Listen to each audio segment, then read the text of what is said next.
Hello. Hi, everyone. It's us. That was good. Oh my god, that was good. We're here today. It's just us. So It's been a while since it's just us. it is. But this is gonna be fun. Yeah, I'm Um, excited. Chat as usual. But guys, welcome to another episode of Money Mondays, where we're talking about raising private capital, using it for real estate, businesses, whatever it is. I'm your host, Kalisha Carter, and my beautiful co-host, Betzy. Our Hey, handles guys. are on the page. You guys can follow us. Man, are you ready for today? I'm so ready. I'm so excited. I mean, we have a huge week, both of us, and we're here. We're here. We made it, and I just feel like we're. It feels like a lot. We have a lot of stuff going on, but we've organized our time really well and talk about like, hey, we're doing this. This is our plan. This is our vision. We just go for it. Man, but you guys should have seen. Normally, we're super prepared. This is gonna be like a super freestyle episode. I mean, we have the stuff outlined, but we're running and trying to finish up some stuff right before this episode. But we are ready to go. Yeah. If you guys know anything about Kalisha and me and how we work together, we kind of really work very well when we go with the flow. So I'm like super excited about what we're going to be talking about today.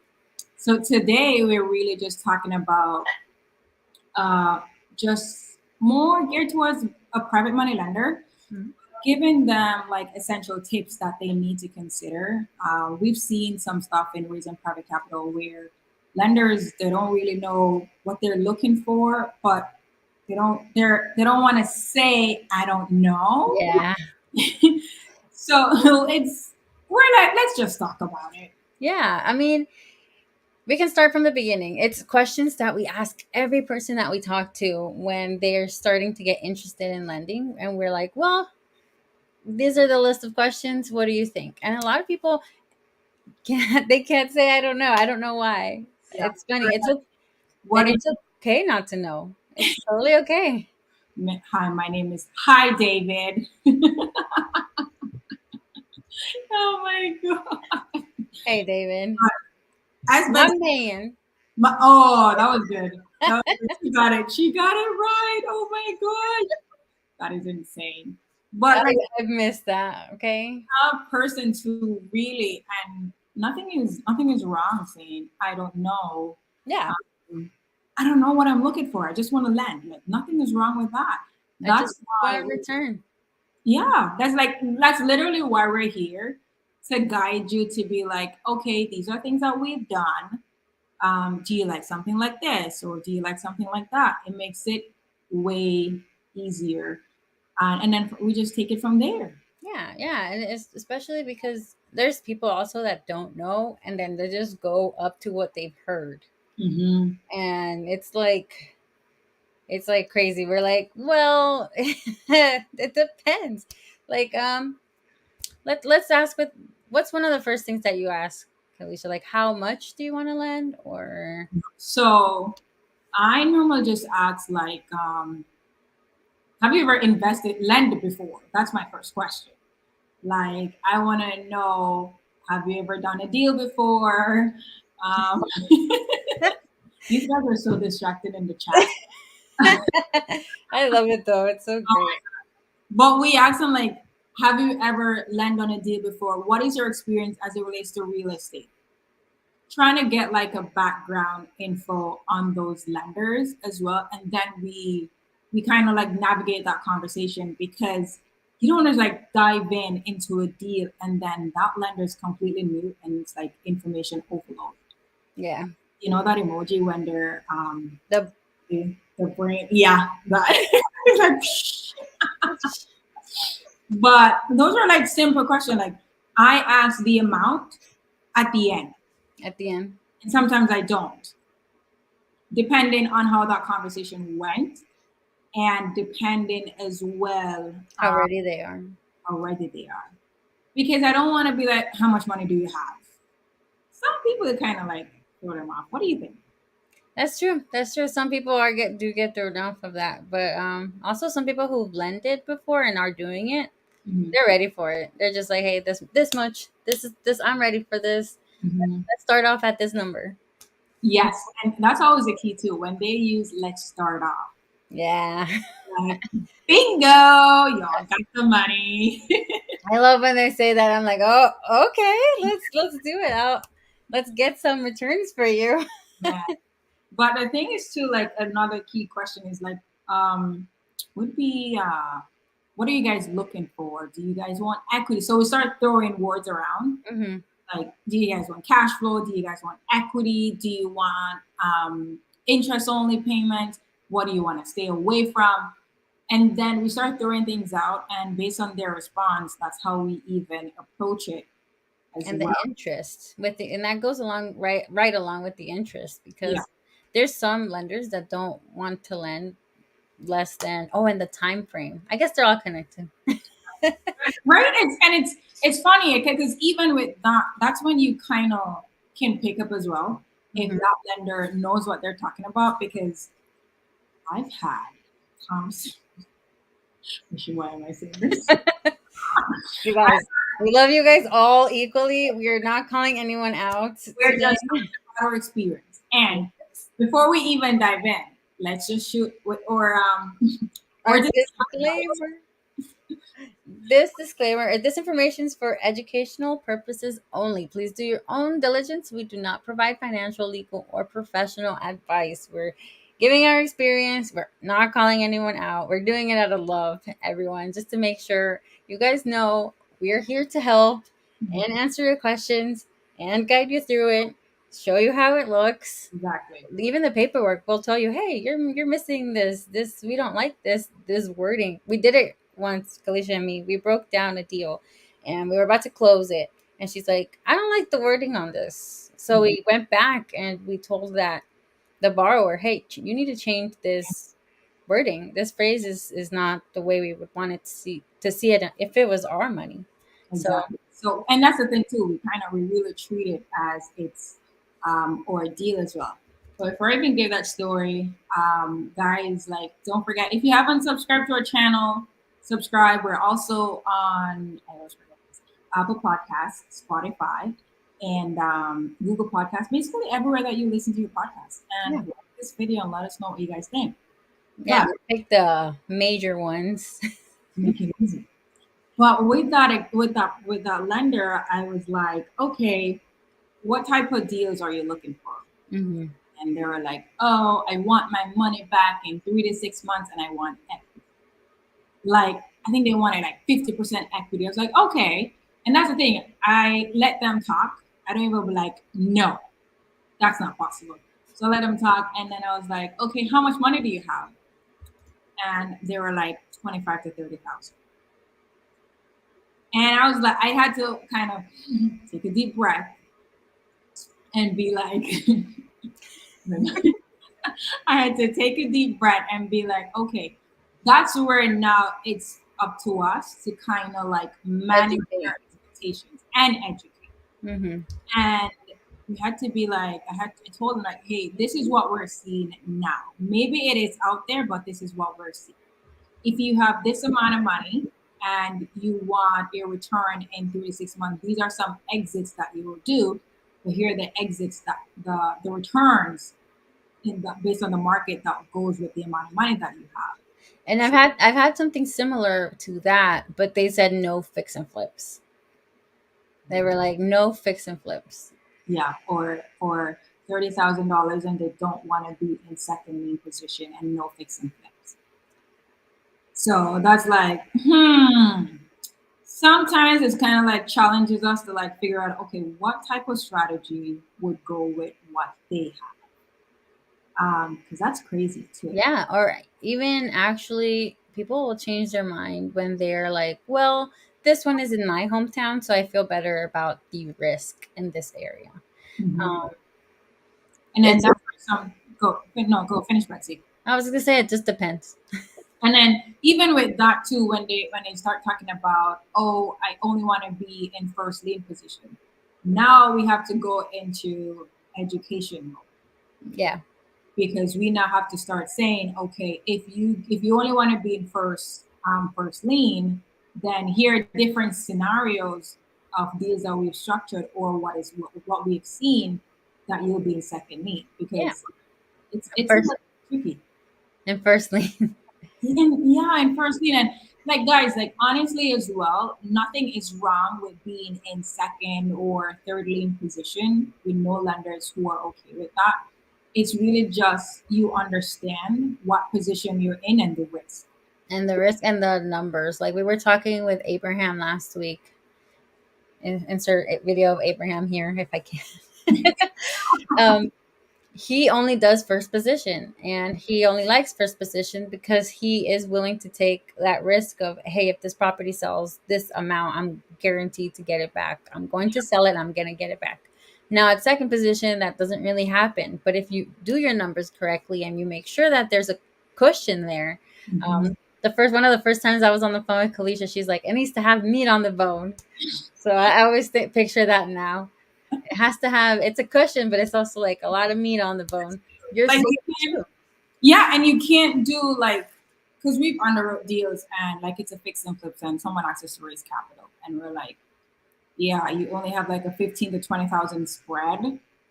No, because your rehab can go over budget and then that just wipes out everything. So it doesn't make sense for us to even raise capital for something like that because our lenders are gonna be thinking the same thing. Yeah, the new pipes, new plumbing pipes, you're done. Mhm.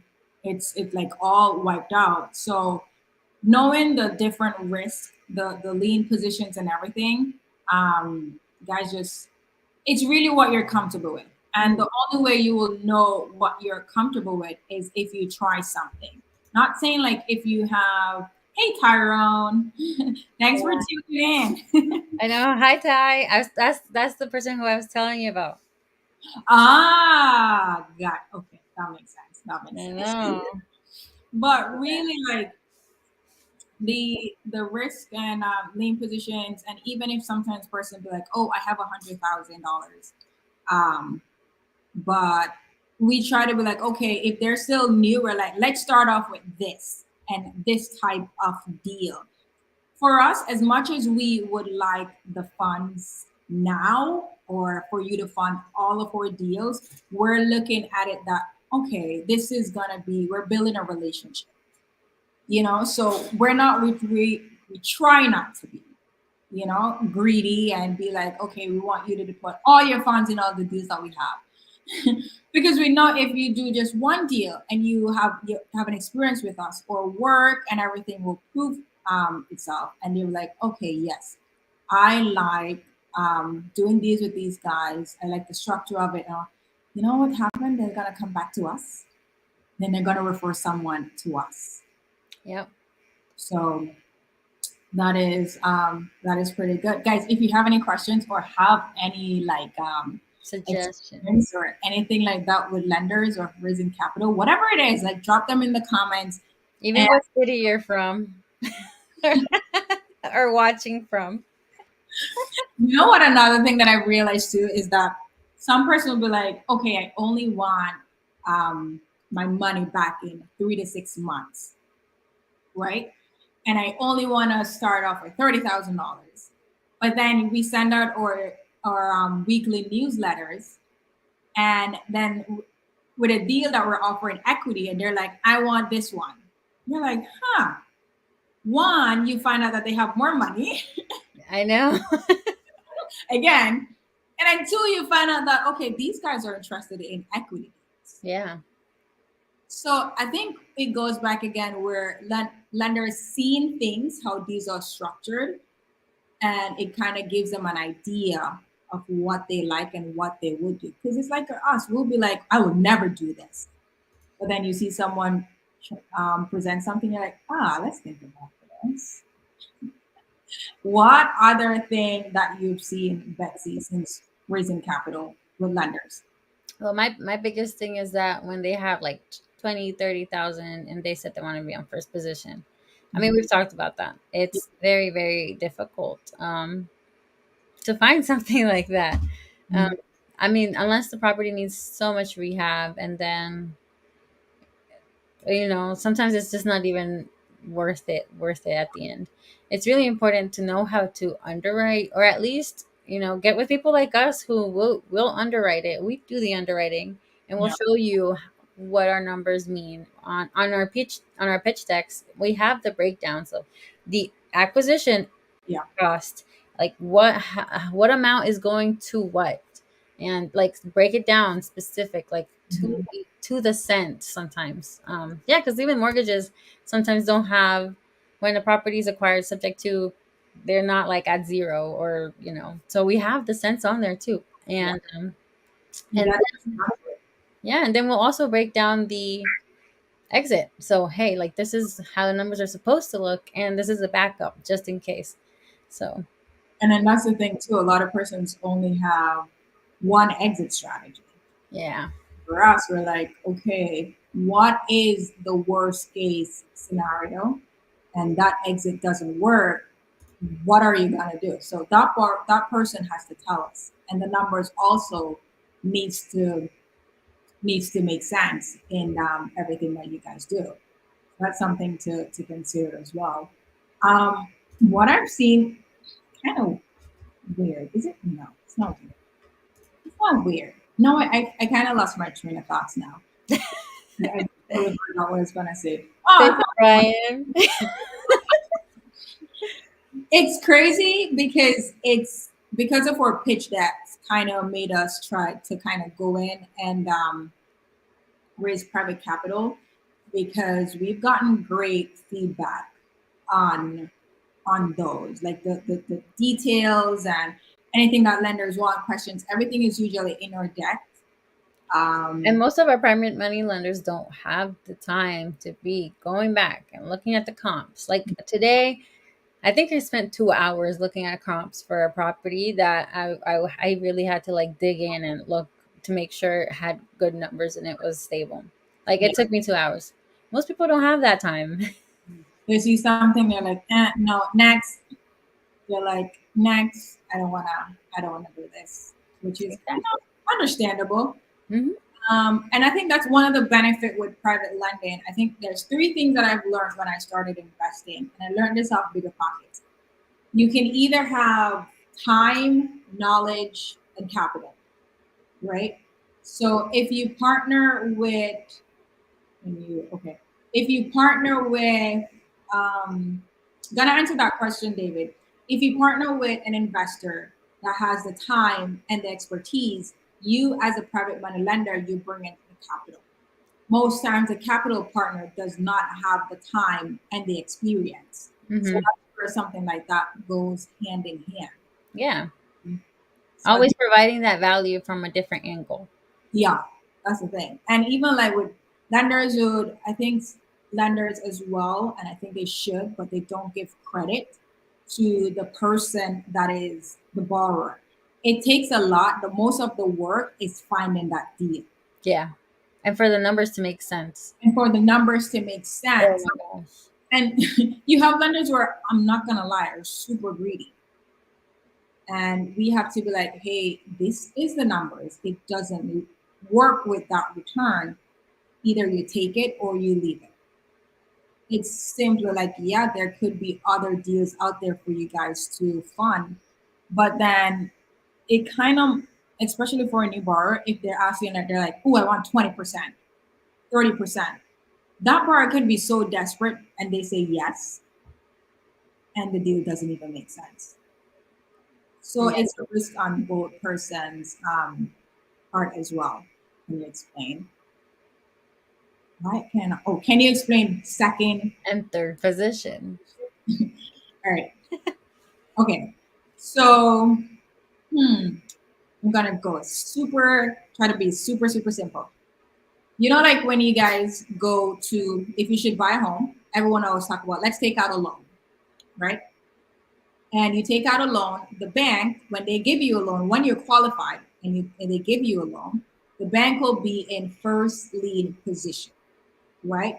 Let's say now that house that you bought, it needs some renovating. or you need extra money for that. You will not go to, it could be a private money lender. This person could even be a family or a friend, a Yeah. cousin, an uncle. Hey, John, can you lend me $20,000 for a certain time and I'll pay you back in 6 months at 10%, right? Or 5%, whatever it is. John now will be in second lien position. What happens now is, let's say the And person, all these liens are recorded. they're all recorded, right? So let's say that in a couple of years, months, whatever it is, the person who took out the first loan from the bank, the person who borrowed the money from John dies, right? And everyone now needs to recoup their funds. Because of that lien position that's recorded, once the property is up for sale or whatever it is, the person in first lien will be paid off first, and then the person in second lien will be paid off second. Now, it's not a guarantee that the person second will be paid their full amount. This is why it is important to have meat on the bone. Yeah. It's super important. Again, another example. If it because if that house, if the mortgage balance is 200,000 and that $20,000, that means there's a lien for, let's say, 220.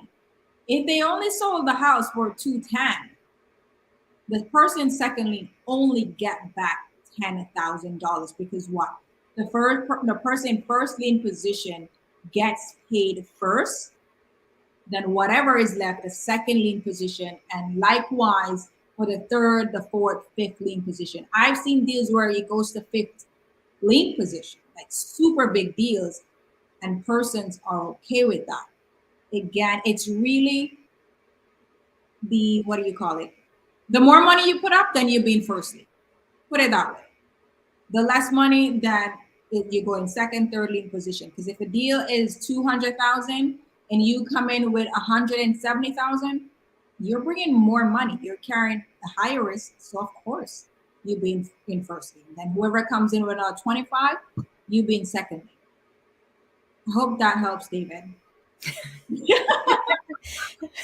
Big.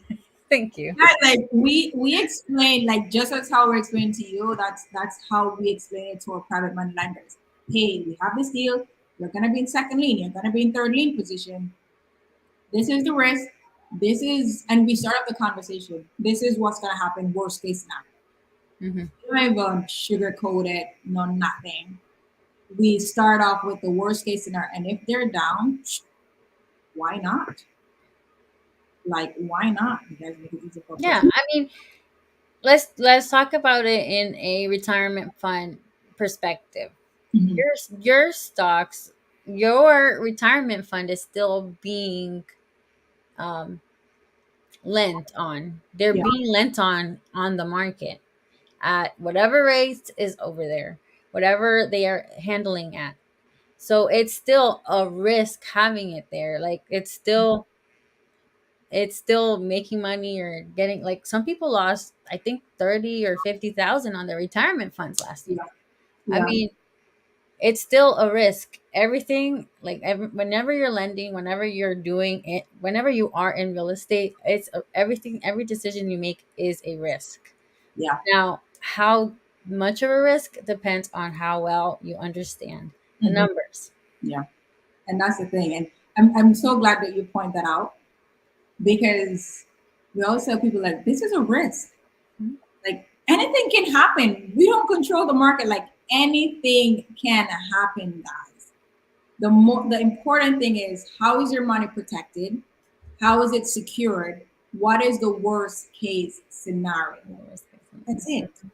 Like or and also like how is my money insured? Yeah.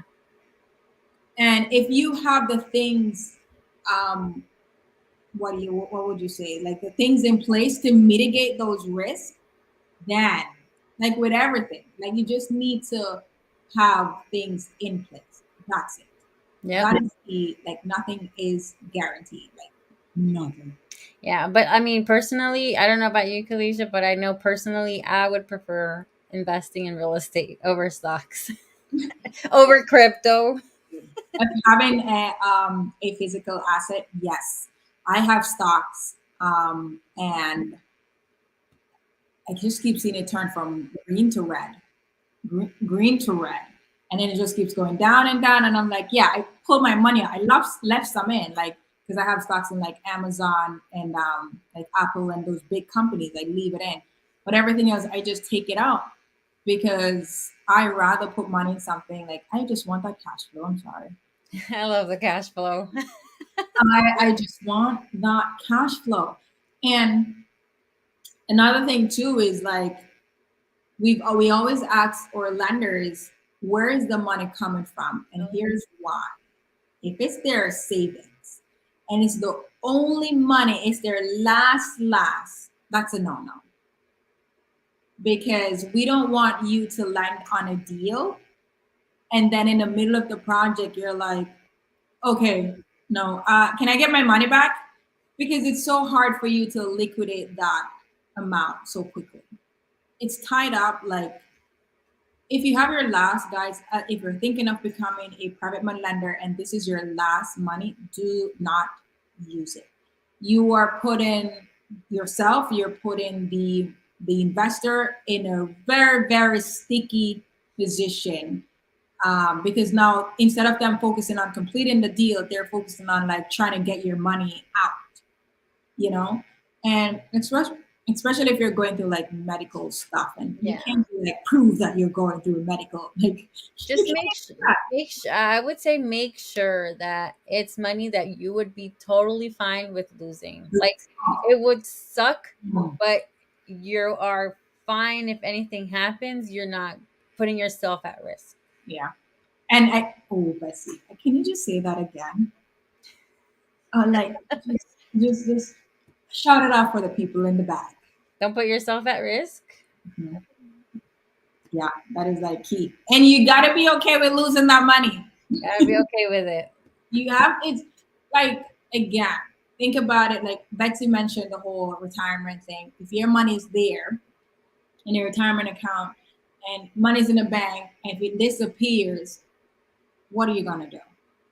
Like, you're gonna go and quarrel? Like, what are you really gonna do? It's tough, but we have to like manage our expectation. Like, hey, this can really happen. Hmm. And what are we when that time? I always say whenever that happens, back home will say when the time that come you when the time come you cross that bridge, figure it out when that happens. But Yeah. mitigate that risk as much as you guys can. Yeah. I'm thinking like what else would benefit anyone that's thinking of being a private money lender. What Um, questions do you guys have? Let us know. What are you guys thinking about? What are your thoughts? We want to know. Definitely. Let's talk. Let's have a conversation. And for our listen, whoever is listening to this way after, or if you're rewatching this on YouTube, Yes. comment. Let us know. You can also comment on the podcast and Spotify, and let us know Yes. feedback. Yes, and we answer all of the. I personally answer all of the comments. I see you guys writing stuff. It's so awesome. I love seeing late She at night when I can't sleep. she watches it like a hawk. Like, she goes studio, she watches everything. Like, we get a comment, and she's like, and she responds, which is good. Which Yeah, is we try to be as responsive as we can. yeah. No, like if you guys have questions, and even as well, like if you're completely new to lending, I would say like connect with people who are doing it Mhm. and have a conversation. Hey, tell me about a few deals that you've done with private money lenders. How did you structure those deals? Like, have those conversations. Have you ever lost money before? If yes, which it can happen, how did you deal with something like that? Ask those questions so at least you're kind of like you're learning as well. And when it's time for you to lend, you're comfortable. You won't be like 100%, but if you're 99% comfortable because it's something new, then that's fine. Because you don't want to be like, yeah, I want to lend on this deal, which just happens, and then right at closing you back out. I mean, it sucks. but be prepared as well and have an understanding of what is it that you are doing and what you're getting yourself into. Yeah, you said something really important there. They back out at last minute. Mhm. Uh, that sucks. This happened to us a couple times. Oh yeah, like get to the point where we draft paperwork and all that stuff. Have our LLCs set up.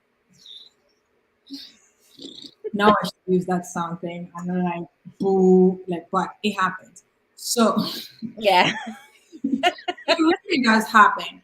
But and this is why like certain things, especially for the entity, when we're talking about creating it, we're giving equity in a deal with a private money lender, and we go as far as creating that entity. You guys need to be sure because these things cost money. It, Hmm. as the borrower, we had to have to pay money, or the investor has to pay money to title or an attorney to draft those documents. And it's not like most times like the terms change. It's just right there in paper, and you say yes, I'm in.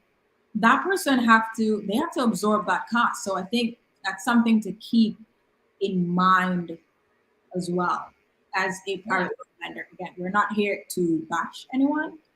We're just trying to manage your expectations and sharing it from both sides. Yeah, and making sure to tell you that it's okay. That if you're unsure, say, hey, like I'm interested in this deal. I'm just not sure because of this and this and this. Like actually list out, like I'm not sure because of this. Yeah, Because that's also something that can be negotiated. You guys can negotiate terms to what you want. yeah. It's not like set in stone always. There are times that it's like I can't do more than this, but it's always something that you can talk about. We can like we're open to have a conversation. And a lot of time it's like miscommunication. Hmm. That's it. Like that one thing, maybe that investor, they're using the investor terms, and that lender is really afraid to be like, can you expound more on this? Oh, this doesn't make sense. Or just simply say, hey, this doesn't connect. Can you just re-explain that? And then just one more explanation makes such a big difference. But that's some of our experiences. I'm here thinking what else there could be. We talk about the risk. We talk about deal structures. What First, else would we? first, second, third lien. Mhm. Um, Return on investment. One thing we've seen is, for example, if there's a deal and there's equity being given to that private money lender and a new entity is being created, keep in mind if you're gonna have ownership in a home, a lot of times persons ask, how soon can I get my money back? And I was be like, how do I break this down and really explain it? Really, like with something like that, it will take a while for you to get your money back because now this is like really a long-term investment. like Uh, it's your property now. yes, it's you, and that's what people forget sometimes. Like if you give a portion of the equity, think it's the same as if you go to a bank and get 100% in a home and put 20% down. Like do the same math. If you put 20% down, so you ask yourself as well, how soon am I getting my money back? You still work it all out. Do the same for the deal. We've had like offering equity, and someone's like, I need my money back in 2 years. And I'm like, huh? Like we're not gonna go. And most time these exits are either a short-term rental or a mid-term rental or just a traditional long-term rental. So that the biggest return on that is really you getting the tax benefits from being an equity partner and you're benefiting from the cash flow. You don't have to worry about anything as it relates to the property, repairs, maintenance, none of those stuff. You're literally sitting back, put your money up, getting tax benefits, and money's being deposited in your account You're getting a check every month. every month. And you don't have to worry about, oh, I gotta get insurance. Oh, the roof needs to be fixed. Man, I gotta get a plumbing guy. No, you're like a silent partner in most of these deals, just putting up your money. Just think about it that way and compare if you should go to a bank and put 20% down, go through the process, and be responsible for everything as it relates to that property. There's one thing I don't want to do that. Give me that cash flow, guys. Just I'll take it. I'll take it all. And until you guys see those tax benefits, you're gonna want it all the time. Yeah, yeah. I actually was talking to a private money lender. She only lends in certain states and specific cities, and wants one certain exit, which is it's great. We can find that. We can totally find that. And it wasn't. She was like, "Yeah, I'm doing it for the tax benefits." Hmm. That's a lot of people because sometimes they have their W-2 where they're making a ton of money and they're like, I'm paying a lot. So it's not that they don't want to pay taxes. The right word, they want to defer their taxes. So that's why owning a real estate, guys, you're deferring your taxes again. We are not CPAs, no attorney. We're providing legal advice. We're just sharing what we have really learned and what we've seen in our deals and our experience. Literally. So you benefit that is like it's like a big bonus to Yeah. have that tax advantage. Yeah, and I think especially here in the United States, knowing the ways to be able to get a little bit more on the creative side, so that you can receive those tax benefits, it's very important. A lot of people, we don't get taught that, and it's really really cool when you start getting into it and doing your own research and saying, "Wow, there's so many ways I can earn Creative. earn some money on the side and get tax benefits too." But even like, and then everything has their pros and cons. It's Yeah, just like what do you call that thing before you even wrap up? The when you get interest, you do deal short term lending and you get the interest payments on it and everything like that. You get taxed on that interest income. So if you're not even coordinating and talking to your CPA to be like, hey, I have this money coming in, what can I do? It's all about reinvesting within that tax year. Reinvest, reinvest, reinvest.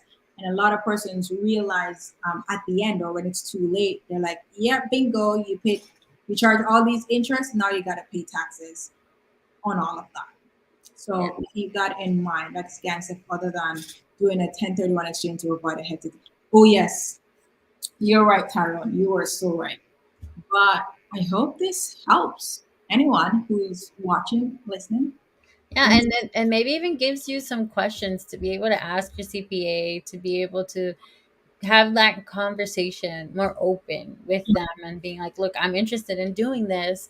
How do I go about doing it the correct way? Or yeah, with my accounts, because they really are certified. They know.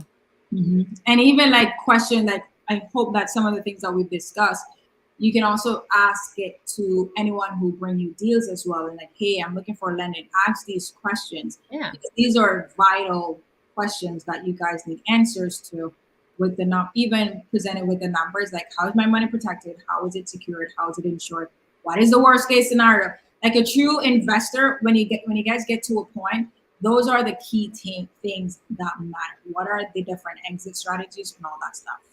exactly. Right. Guys, this was fun. This is so fun. I love. We should do this more often. Just chat away. And if you guys have any ideas of things you would like us to talk about, I mean, you guys can reach out to us on Instagram. Our handles are there. If Um, you guys want us to bring someone on, mhm. just let us know who. We will try to reach out. Yeah, and if you haven't subscribed us yet, subscribe to our channel. Also, before we wrap up, huge shout out to like all All our of you. subscribers. All Oh of you. guys, we're like what 166 subscribers. 166 last time I checked, but I haven't checked it today. So It's good. Like you guys have been super, super supportive. supportive. You guys are also listening to on like Apple and Spotify. You guys are really listening to our episodes. So thank you. We really appreciate it. We'll put the what do you call that? For those listening, we're now showing the little heart emoji with our hands. Thank you guys. But yeah, thank you guys so much. Again, we're available on all major podcasts like and subscribe to our channel. And unfortunately, there will not be any Money Mondays next week because it is Veterans Day. So we're just gonna show respect. But we'll tune in right after with Nick McGrew. So it's gonna be an attorney. You guys wanna be on this episode? This is gonna be Yes, he is certified. yes. So join in. I think that's June 4th or June 5th with Nick McGrew. We'll have the Bring your Friday. questions, bring your suggestions, anything that you guys want to know, ask. I mean, you're going to literally have an attorney available to you for all your questions. Yeah, yeah. So tune in, guys, and thank you guys for watching. Thank you guys for listening. We appreciate it all, and we'll see you guys on the next episode. Bye, guys.